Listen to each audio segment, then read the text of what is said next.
Glória a Deus, né? Então está aí lido um texto bíblico bastante importante sobre... semana passada, estivemos aqui no dia 11, né? Quinta-feira passada, falando sobre como fazer discípulo, né? Como uma base primeiro, antes de fazer, né? Na execução do fazer discípulo, nós entramos na questão da oração, né? Foi muito, é muito importante a oração contínua. E dessa feita, queremos falar sobre o testemunho do cristão como influenciador, né? Um testemunho que influencia as pessoas. Eu lembro-me de uma passagem bíblica, a qual ano passado até trouxe, né? Eu trouxe aqui essa mensagem sobre o cristão como sal, né? A gente sabe, eu lembrei-me que eu revi a mensagem e vi que o sal ele tem as propriedades de conservar, né? Também usava o sal para a questão de tratar feridas, né? Mas tem uma coisa que eu notei, o sal, até dei o exemplo aí dos irmãos, né?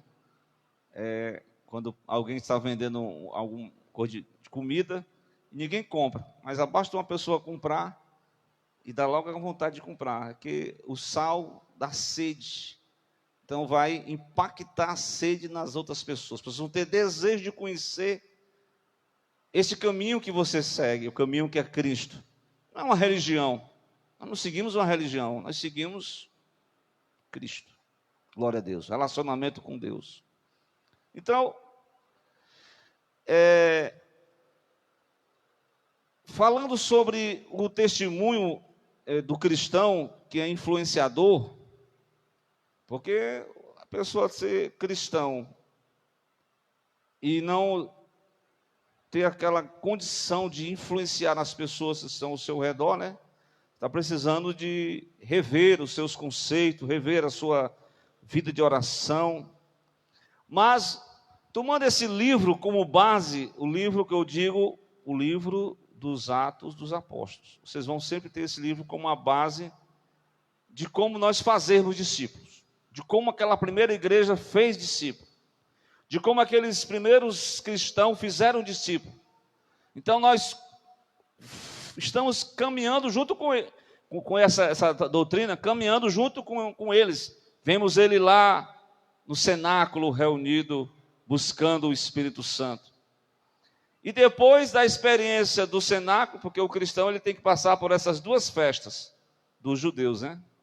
A festa da Páscoa, que representa a cruz, e a festa do Pentecoste, que representa exatamente uma vida cheia do Espírito Santo. Glória a Deus. Então, hoje em dia, o cenário mundial, assim, das pessoas que nós estamos convivendo, né? A gente observa que, por mais que a gente até perceba, né, que a incredulidade é tremenda, né? Mas o ser humano ele tem uma necessidade espiritual. O ser humano ele tem algo dentro dele que ninguém pode preencher. Nada, nenhuma festividade consegue completar. Essa sede espiritual que o ser humano tem, como Jesus disse em Mateus, em João 7, acho que é: se alguém tem sede, venha a mim e beba. Então há uma sede na vida do homem e da mulher, do pecador. E essa sede, esse vazio existencial, ninguém pode preencher, porque só completa com a pessoa de Cristo, com o Espírito Santo de Deus na vida do homem e da mulher. Então, como igreja de Deus aqui na terra, nós temos essa missão de transmitir esta palavra, desse testemunho de Deus, né, para as pessoas. Glória a Deus.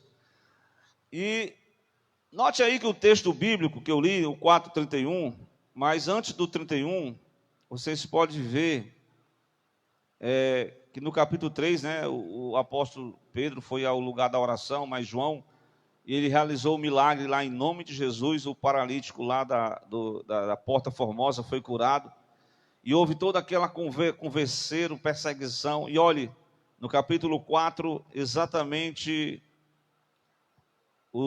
as autoridades, aqueles mesmos sinédrio que condenou Jesus, era o mesmo, não tinha mudado não, ainda estava lá, a mesma equipe lá.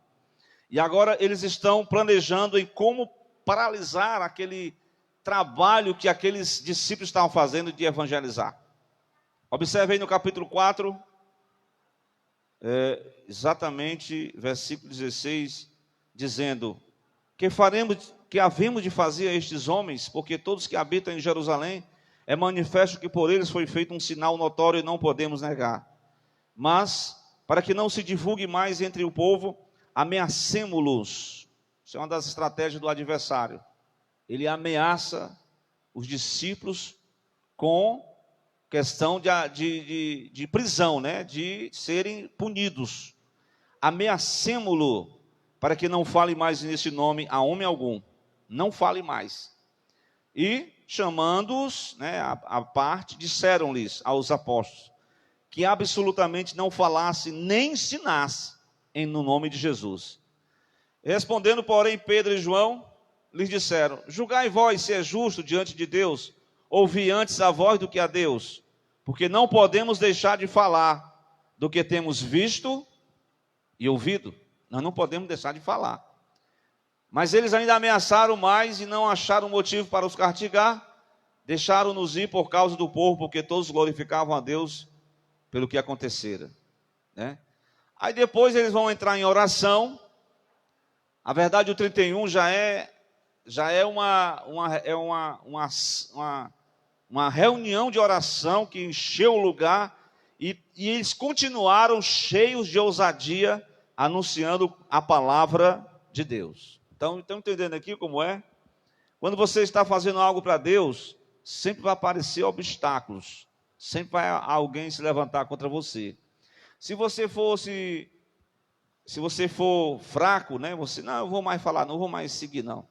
Fulano está com raiva de mim, eu não vou mais fazer nada nessa igreja, não. Eu não vou mais fazer nada. Aí você vai paralisar, isso que o maligno quer. Mas você vai orar, você vai pedir a Deus, você vai interceder, você vai clamar. E no momento da oração, Deus vai te renovar as forças. E a Bíblia diz aqui que houve uma manifestação sobrenatural, que eles foram impactados, e eles não pararam de anunciar a palavra de Deus. Glória a Deus por isso, que nós possamos não paralisarmos diante dos desafios que nós estamos enfrentando. Mas eu quero dizer para vocês que a missão, antes de nós partirmos para a missão, é preciso nós respondermos alguns questionamentos. Veja bem, a receptividade dos crentes em relação às pessoas que vão vir à igreja. Nós estamos preparados para acolher essas pessoas? É uma coisa a se pensar, né? Porque chega uma pessoa visitante, você tem que ter todo aquele acolhimento, toda aquela atenção, né? Que um irmão traz uma pessoa para a igreja, aí se tem outro irmão que não está naquele mesmo espírito, e começa a destratar a pessoa. Então tem que ter uma certa amabilidade para receber as pessoas, né, na igreja, convidar elas para o próximo culto, dar uma palavra de incentivo, né? Às vezes a pessoa pode estar com uns trajes não condizentes com a questão da igreja, mas você vai perceber que Jesus disse: venha como estás. Agora, doravante é que Deus vai trabalhar a mente, o coração, as vestes, tudo. Mas primeiro Deus quer tratar do problema espiritual, da alma do pecador. E só Jesus, através da instrumentalidade minha de você. Aí você tem que ter essa amabilidade para recepcionar essas pessoas. Estamos preparados para isso? Precisamos pensar sobre isso. Outra coisa importante, estamos falando sobre missão da igreja, sobre fazer discípulo, mas para alguns nós estamos mesmo se interessados por esse assunto. Estamos mesmo afinados com esse assunto. Os perdidos importam para nós? Sim ou não? Como diz aquela cantora, não sei se é ela, Mara Lima, né? Irmãos, o valor de uma alma é muito importante. Então, estamos se importando mesmo? Mais interessante. Terceira pergunta, terceiro questionamento. Estamos conscientes de que uma vida sem Cristo, do que é o estado, porque a gente só vai sentir a dor do outro quando a gente ter a consciência do problema do outro. E o problema do outro é espiritual. Quando a gente tiver a consciência do estado de uma vida sem Deus, de uma vida sem Cristo, de uma vida sem experimentar a salvação, se nós realmente tivermos essa consciência, essa sensibilidade, aí nós vamos ter aquilo que Deus falou lá em João 3,16, que Deus amou, Deus viu o mundo perdido, e ele viu que o homem não podia fazer nada para se salvar. E o que foi que Deus fez? Deus enviou o seu próprio Filho para morrer na cruz do Calvário, para assumir o lugar do pecador que está condenado pelo seu próprio pecado, para que pudesse resgatar este homem, esta mulher.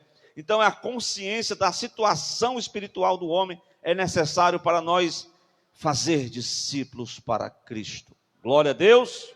Testemunhar um testemunho influente. Outra questão, outro questionamento. Tem um questionamento muito importante sobre uma realidade da condenação do pecador.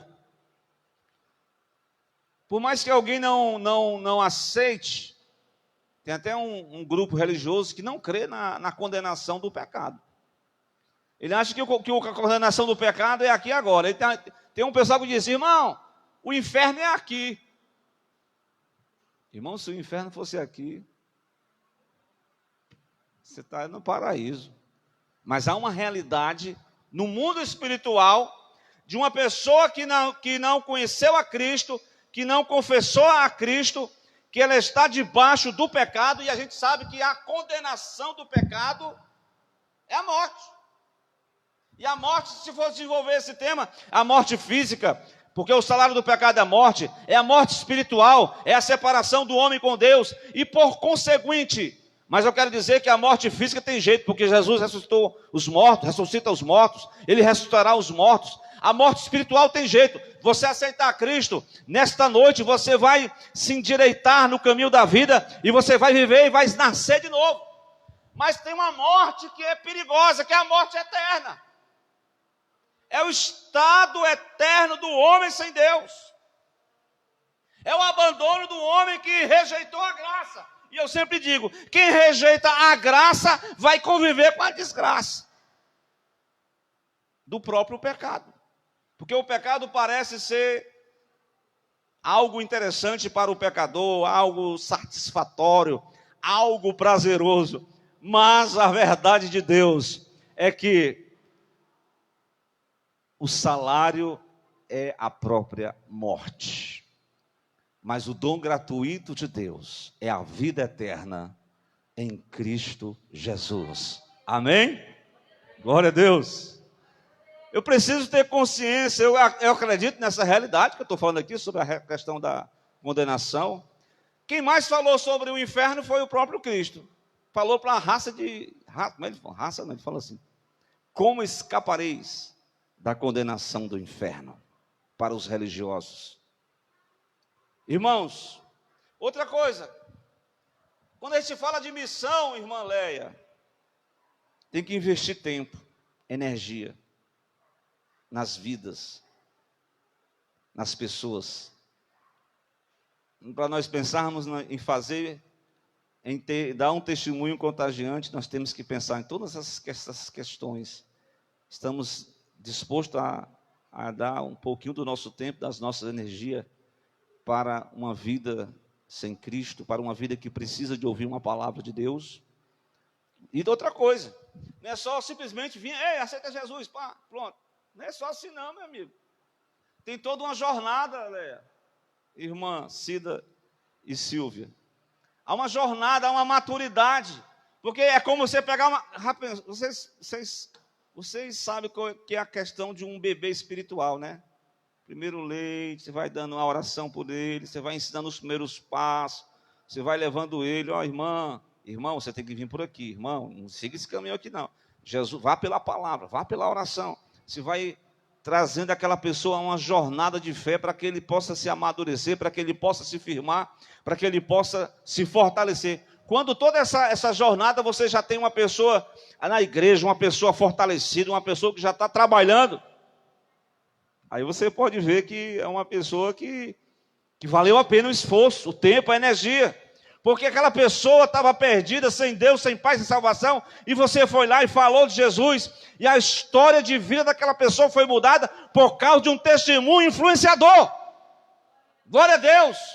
É uma pessoa que talvez não seja muita coisa na igreja, não tenha muito estudo, não tenha muita elogia, mas é uma pessoa que fala do amor de Deus com ousadia, com graça, e alcança as pessoas, e as pessoas vivendo numa verdadeira vida de tempestade, uma vida tribulada, mas ele se encontra com a vida de Deus, e essa vida do homem angustiada, ela encontra o vazio existencial, ela encontra prazer para viver. Então é satisfatório para o próprio Deus, porque é uma alegria diante dos anjos de Deus, quando um pecador se arrepende diante de Deus aqui na terra. Glória a Deus. Irmãos, para a gente executar essa missão de fazermos discípulo na questão de testemunhar, o testemunho influenciador, glória a Deus, a gente percebe que os discípulos passaram, como nós falamos, né? Os discípulos, por exemplo, no capítulo 4 de Atos, eu percorreu o livro de Atos, versículo 33, já vou repetir de novo esse versículo, na doutrina passada eu falei. Os apóstolos davam com grande poder testemunho de quê? Da ressurreição, meu irmão.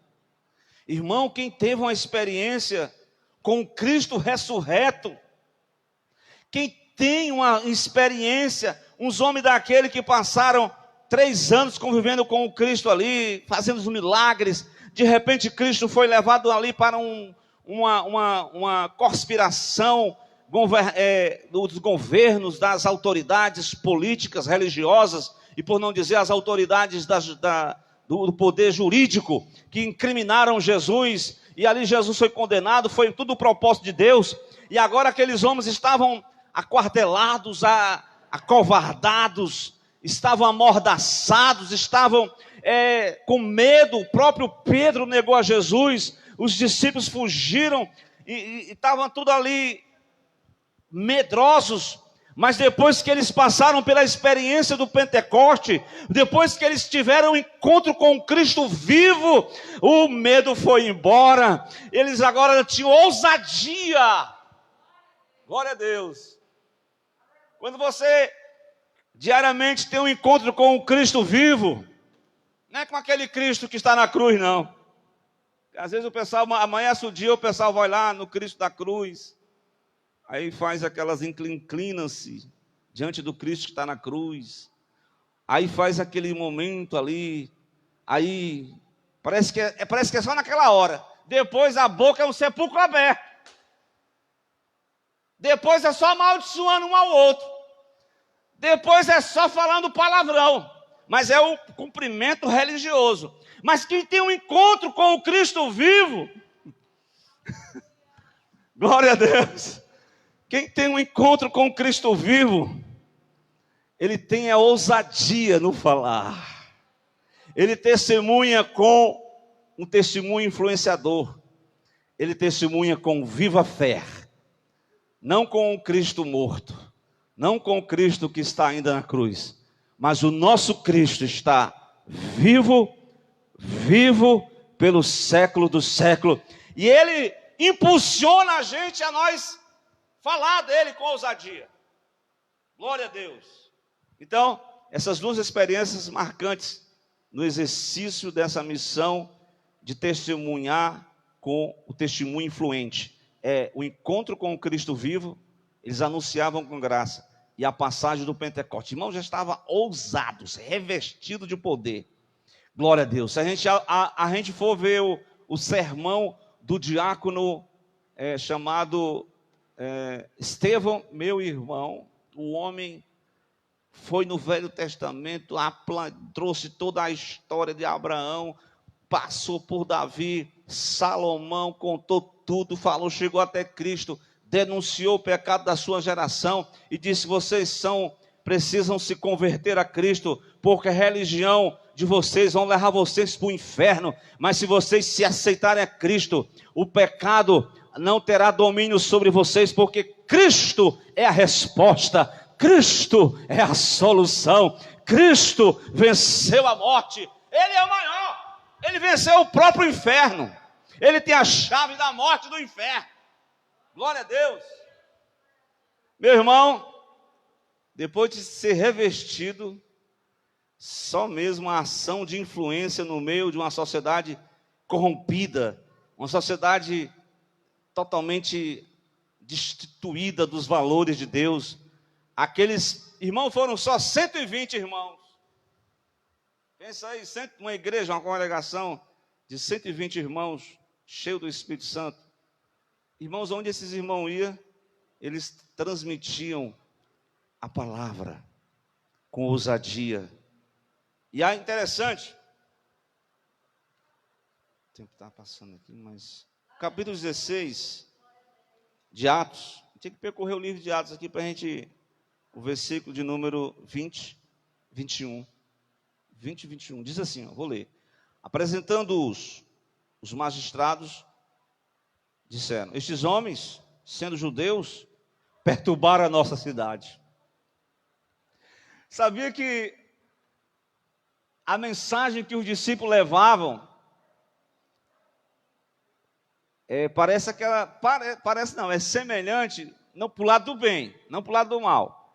Para o lado do mal, quando uma coisa é contagiante, o Covid-19, né? É algo contagiante, que no ar, as pessoas falando e tal, adoece e tal. Mas o lado do bem, eles chegavam na cidade e contagiavam o ambiente, influenciavam as pessoas, ao ponto de ele dizer assim: olha, esses homens chegaram aqui na cidade de Filipe, eles judeus perturbaram a nossa cidade. Perturbaram. Sabe por quê? Porque ele nos expõe costumes que não nos é lícito receber nem praticar, visto que nós somos romanos. Nós já temos a nossa lei, nós somos romanos, nós somos cidadãos romanos, nós somos de Filipos, nós não precisamos desses novos costumes, mas eles influenciaram de uma tal forma que aquele grupo lá disseram que Paulo e Silas perturbaram a cidade toda. E realmente perturbou o reino das trevas, porque uma jovem foi liberta do poder da manipulação do diabo. Homens corruptos do dinheiro se levantaram contra Paulo. Paulo trouxe uma mulher muito religiosa, mulher muito de oração. A mulher se converteu a Jesus, Lídia, vendedora de púrpura. Um homem que estava quase a colocar o suicídio para ele, colocar uma espada no pescoço. Paulo disse: não faça isso, homem, todos nós estamos aqui. O que eu faço para me salvar? Crer no Senhor Jesus Cristo, será salvo tu e a tua casa. O centurião creu. Pronto, formou-se a igreja de Filipos. Por isso que gerou todo esse tumulto aqui, porque eles não aceitavam. A influência de Paulo e Silas foi contagiante no meio daquela... Parecia que era para eles era uma doença, mas não era doença não. Era a palavra da cura, era a palavra da restauração, era a palavra da vida, era a palavra da vitória, era a palavra do triunfo, ela era a palavra sobre o poder das trevas. Glória a Deus! E agora, irmãos? Paulo estava ali, foi preso, né? Por nenhum motivo, só por essas questões. Mas eu quero fazer, ainda continuar registrando no livro de Atos, no livro dos Atos dos Apóstolos, sobre o testemunho influenciador dessa igreja primitiva. Tomando como base o texto que nós lemos, certo? Capítulo 4 de Atos dos Apóstolos. Exatamente, nós vamos ler alguns versículos, conforme eu vou falando aqui. Nessa tarefa de testemunhar, ficou demonstrada uma profunda convicção, irmãos. Irmão, pense numa convicção profunda. Capítulo 4, versículo de número 18. Olha a profunda convicção. Porque no versículo 18, irmãos, ele diz assim, ó. Chamando os apóstolos, vem cá. Disseram assim, ó, pare de falar desse nome, Jesus. Eu vou dar uma ordem. Se vocês não parar, vocês vão receber uma punição. A convicção de Pedro, outrora Pedro dissera, eu não sei nem quem é este homem. Agora Pedro estava com aquela convicção, aquela mesma convicção que o Espírito Santo revelou lá, tu és o Cristo, o Filho do Deus vivo. Agora Pedro está dizendo assim, ó, Pedro e João, julgai vós se é justo ouvir antes a voz do que a Deus. Eles tinham a convicção de quem era o Cristo vivo. Eles não estavam dispostos até desobedecer a essas ordens.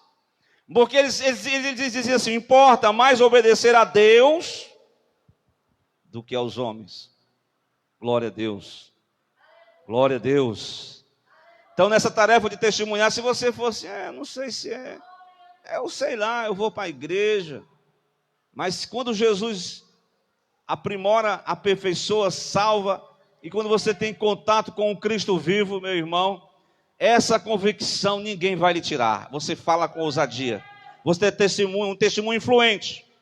Segunda coisa, não somente eles conheciam quem era Jesus, mas eu vou pegar uma carona aqui com o nosso pastor do Tempo Central, trouxe esse versículo, eu achei muito interessante. Além da convicção de quem é Jesus, porque se você for falar de Jesus, talvez você não tenha convicção de nada, né? Vai ficar igual aquela história, igual a verdade vai ser comparada, vai ser retratada como mentira. E a mentira, muitas vezes, falada com tanta ênfase que se torna verdade. É uma inversão de valores. Mas a verdade tem que ser dita com convicção. Vamos lá para a 1 de João. Cadê o irmão Israel? Tá? Rapaz. Molhar a cabeça aí com água gelada, né? Dá para você pegar um copo com água para mim? Alguém aí? Os irmãos encontraram? O capítulo 1, versículo 1, primeira epístola de João. O que era desde o princípio. O que era, está falando de Jesus. O que vimos. Eles viram Jesus fisicamente, com os nossos olhos. O que temos contemplado. As nossas mãos tocaram, o próprio João tocou em Jesus. A mulher do fluxo de sangue tocou. Porque a vida foi manifestada. E nós a vimos. A vida foi manifestada. Nós a vimos. Nós estamos testificando dessa vida. Nós estamos anunciando a vida eterna. Que estava com o Pai e que nos foi manifestada. O que vimos e ouvimos, isso é o que vos anunciamos, para que vocês tenham comunhão conosco. E a nossa comunhão é com o Pai, com o seu Filho Jesus Cristo. Irmãos, aqui está falando que Cristo lembrei agora, viu, o Duda? A mensagem que você pregou na última vez, diz que se o grão de trigo cai na terra, se não morrer, fica ele só. Mas se morrer, dará muito fruto. A mensagem do grão de trigo apontava para Jesus, mas aponta para nós. A questão do morrer aqui é exatamente você morrer o velho homem e você deixar a palavra encarnar em você. Quando essa palavra vai encarnando em você, meu irmão, pode ter certeza que o pecador, ele pode ter vários argumentos, mas você está com a palavra de Deus. Você não está somente falando, você está experimentando a palavra. E uma segunda questão muito importante para você ter testemunho influente, é além de você conhecer a Cristo, é você encarnar essa palavra. Amém? Glória a Deus. Veja aí no capítulo 4, já estou indo já para o final, já. Capítulo 4, versículo 20 de Atos, para a gente, porque não podemos deixar de falar do que temos visto e ouvido. Nós não podemos deixar de falar, nós não podemos deixar de comunicar do que nós temos visto e ouvido. A palavra, a encarnação da palavra estava com eles, eles estavam vivendo cheio da palavra. Então eles estavam transmitindo a verdade encarnada de Deus, nas suas próprias vidas. Glória a Deus. O versículo 20. Então, meus irmãos em Cristo, essa influência dos discípulos foi tão impactador que elas mudaram estruturas da sociedade, né? A gente sabe que mudaram a sociedade, ninguém pode mudar ninguém. Mas a Bíblia diz que o Evangelho é o poder de Deus para a salvação de todo aquele que crê. Que crê. Pronto. Glória a Deus. Quando Paulo prega na igreja de Éfeso, lá no capítulo de número 19, Paulo estava enfrentando uma multidão de revoltados, porque o contágio espiritual positivamente estava alcançando muita gente na cidade de Éfeso. Irmãos, que coisa tremenda. Está lá no capítulo 19, versículo de número 26. E agora se juntou lá um tal de, eu não sei como é o nome dos camaradas, mas eles eram empresários que viviam do ramo de fazer ali estátuas, né? A grande deusa Diana, a deusa dos Efésios. E aí quando Paulo chega aos Efésios, diz lá um texto que o pessoal pegaram os livros lá de misticismo, jogaram todos aqueles livros, queimaram. Eles agora não precisavam dessas coisas, porque a vida espiritual não era mais regida pelo paganismo. A vida espiritual não era mais dirigida pelos ídolos. A vida espiritual deles agora era dirigida pelo Filho de Deus, pelo Espírito Santo de Deus. Eles não precisavam consultar mais nenhum livro de astrologia, eles tinham a palavra de Deus para consultar. Glória a Deus. Aí, olha o que acontece. No versículo 26, do capítulo 19. E bem vedes e ouvis que não só em Éfeso, mas eles estão dizendo assim, não somente em Éfeso. Esse contágio, ele pegou em Éfeso, não somente em Éfeso, mas em toda a Ásia. E esse Paulo tem convencido e afastado uma grande multidão, dizendo que não são os deuses os que se fazem com as mãos. Estragou o negócio desse pessoal. E não somente há o perigo que a nossa profissão caia em descrédito, mas também que o nosso próprio templo da grande deusa Diana seja estimado em nada, vindo a majestade daquele que toda a Ásia e o mundo tanto veneram a ser destruída. Perceberam aí que havia ali uma estrutura dentro da sociedade baseada na idolatria. Mas quando a verdade chega, quando a luz chega, quando a palavra chega, quando o testemunho contagiante chega, quando a influência do Evangelho chega, muda-se a estrutura da cidade. Glória a Deus. Que coisa tremenda. O que nós temos que fazer, irmãos? Temos que começar, né? Nós temos que começar a fazer, senão, começando por... Às vezes eu observo isso, sabe? Você quer uma mudança na sua casa? Começa por mim. Você quer ser um agente influenciador de mudança na sua casa? Responda só para você e Jesus. Na sua comunidade, na sua igreja? Glória a Deus. Comece com você. Comece por você. Eu li um livro sobre Neemias. Eu não sei quantos meses Neemias ficou como copeiro. Mas todo o plano de desenvolvimento da cidade de Jerusalém, desde a reconstrução dos muros até a cidade ser restaurada, tudo começou, sabe quando? Irmãos, tudo começou quando Neemias se colocou em oração, em jejum, e aquela visão que ele recebeu de Deus, aquilo começou a modelar a sua maneira de ser. Aquilo começou a ser um paradigma do seu modo de viver. Então, quando Neemias chega na cidade, ele já estava com a reforma toda arquitetada, mas na sua vida espiritual. Ele ia enfrentar diversos problemas, diversos Sambalates, Tobias, Gézer, diversas oposições, profetisa, pessoas que iriam se levantar, mas ele já estava com a convicção, com a fé, com a chamada, tudo começando no seu interior. A mudança não começa de fora, não. A mudança começa na igreja, começa com você. Se o juízo começa na casa de Deus, onde comparecerá o pecador, diz a palavra. Então tem que começar em nós. Essa aqui é uma palavra para nós.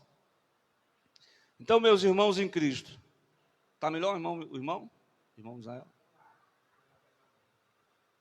Vamos já orar pelo nosso irmão que está com problema de pressão alta, né? É baixo? Tem que ter um salzinho aí, rapaz. Ele tem problema de pressão alta, né? Mas vamos concluir. Preocupado aqui com o irmão, né? Meus irmãos em Cristo, a influência do testemunho promove a mudança no bairro, promove a mudança na cidade. E como eu falei, nós estamos dispostos a fazer isso. Nós temos que estar preparados para investir tempo. É para a gente recepcionar, é para a gente acolher as pessoas. Que Deus nos ajude nesta noite. Que o trabalho de Deus possa ser feito a partir de nós. Então, como realizar esse testemunho influenciador? Tem uma motivação. Deus amou o mundo. Por amor a Deus, nós temos que trabalhar para Jesus, por amor. A fé viva no coração. E tem outra coisa bem simples, irmão Adailton, né? Sabe onde é que começa? Não, irmão, não sei nem. Eu nunca fiz eu não tenho nem um primeiro grau. Sem nem ler.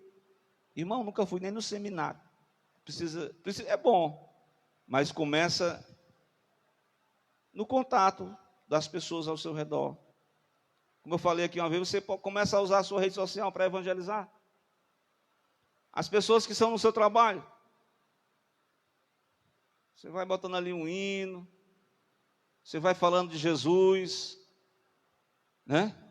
Então, a influência, ela pode ser expressa através da convivência do meio social. Uma outra coisa, tem uma palavra bíblica, Jesus, para a gente concluir mesmo, viu, irmãos? 1 de Pedro, capítulo 3, versículo 1. Eu leio esse texto hoje aqui. Está falando do casal, né? Da mulher, como a mulher vai ganhar o marido. Meu Deus do céu. Ou vice-versa, né? Diz o texto bíblico, mas o que eu quero dizer aqui, que o testemunho, nesse caso aqui, foi sem palavras, né? A mulher não precisou falar muito, só o testemunho dela. Mas no caso da evangelização, onde você for, você não vai ficar pregando direto no trabalho, né? Você vai, assim que a porta se abrir, você vai dar testemunho, assim, através do seu próprio exemplo, mas também você vai verbalizar o evangelho através da palavra. Você vai comunicar a palavra. Entenderam? Mas o texto que eu estou mostrando, que vós mulheres, semelhantemente vós mulheres, também tem uns homens, né? esteja sujeito ao vosso próprio marido, para que também, se algum não obedece à palavra, pelo procedimento da sua mulher, seja ganho sem palavra. No caso aqui, né? Às vezes tem uma mulher que, ou um homem, né? Vamos entrar em detalhes aqui, né, irmã? Um homem que está convivendo com a mulher no meio da comunidade das pessoas, aí fica só apontando os defeitos da mulher, falando publicamente. Ou vice-versa. A mulher que se dirige ao homem só com palavras pejorativas, só com palavras negativas. Então, isso aí não é salutar para o casal, né? A gente nunca deve exaltar os defeitos no público. No privado, a gente vai conversando ali, amigavelmente. Eu até imito aqui um irmão em Cristo, né? Lúcio Cleide. Nem tudo a gente pode falar para os outros, irmão Lúcio Cleide, né? Carlos Oliveira, o exemplo que ele... né? Então, você fica, no caso, né, aí ele está dizendo que da mulher ganhar sem palavras, é o testemunho, pelo exemplo, mas quando for necessário, quando a porta se abrir, Cristo tem que ser anunciado, a tempo e fora de tempo, a salvação tem que ser proclamada. Então que Deus abençoe, vamos fazer uma oração pelos enfermos, orar pelo nosso irmão em Cristo, né? Irmão, já botou... Vamos orar para que ele possa ser restaurado a sua saúde, sua pressão. Amém? Vamos ficar de pé, meus irmãos, mais uma vez, né? Vamos orar ao nosso Deus nessa noite, em nome de Jesus. Pastor Zé Alves, você vai fazer uma oração por todos nós. Os irmãos entenderam a mensagem de Deus? Glória a Deus. Que o Senhor abençoe a cada um dos seus servos. Quero convidar o nosso irmão em Cristo, pastor Zé, para fazer uma oração, orar especificamente pelo término do trabalho e orar pela família aí do irmão que eu acabei esquecendo, a família enlutada, irmão do irmão Adail, né, que perdeu o filho, o sobrinho dele, e orar também pelo término do trabalho. Se tiver alguém em nosso meio que deseja se fortalecer no Senhor e na força do seu poder, se quiser vir aqui à frente para receber uma oração de renovação, de restauração, vamos orar, em nome de Jesus. Ali a irmã, vamos orar pela saúde da nossa irmã Lucineide, fortalecer o irmão aí, e orar pelo nosso irmão que está com problema de pressão alta, né? Em nome de Jesus. Está ali vindo a irmã também. Então, tá bom aqui? Está com aí. Você vai orar e vai impetrar a bênção em nome de Jesus, tá bom?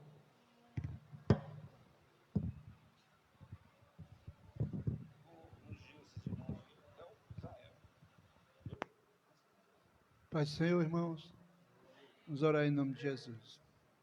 Senhor, nosso Deus e nosso Pai celestial, queremos te agradecer, Senhor, porque o Senhor permitiu mais uma vez nós estarmos na tua casa, porque o Senhor é misericordioso. Abençoe os teus servos, principalmente os que estão enfermos, Senhor.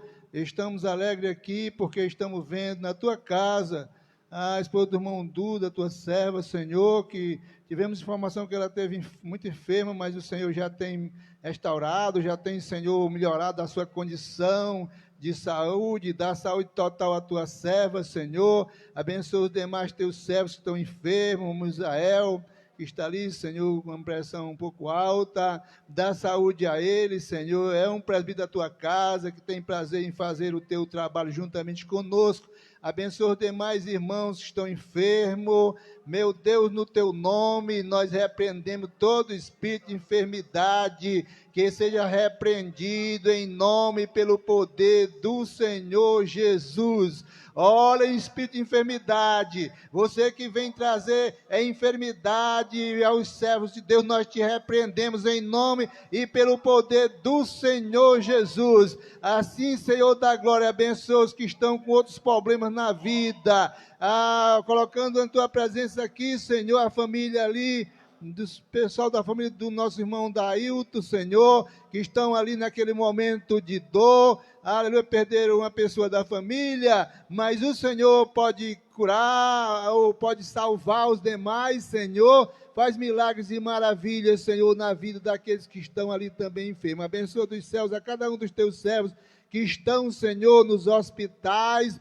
aquelas pessoas da família ali, da esposa do irmão Misael, Senhor, aos demais irmãos que estão, Senhor, pedindo oração, que creem, Senhor, na cura.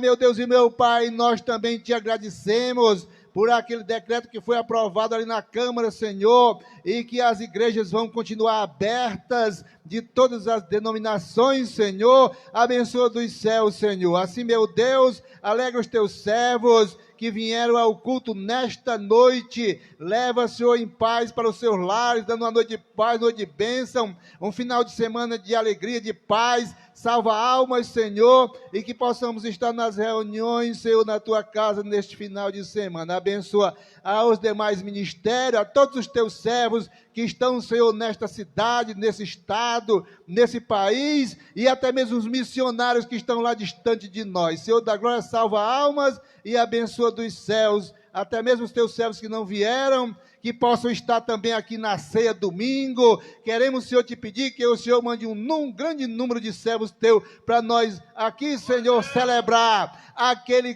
culto de Santa Ceia. Meu Pai, abençoa o nosso irmão pastor Edivaldo, a sua família, a sua administração neste lugar, também o nosso irmão pastor Antônio José, os irmãos da convenção, os irmãos que fazem a tua obra de um modo geral. Assim, Senhor, atende do céu a minha oração da tua igreja. Nós te pedimos estas bênçãos em nome de Jesus. A graça do Senhor Jesus Cristo, o amor de Deus, a comunhão e as consolações do Espírito do Senhor, seja com todo o povo de Deus. Amém, irmãos?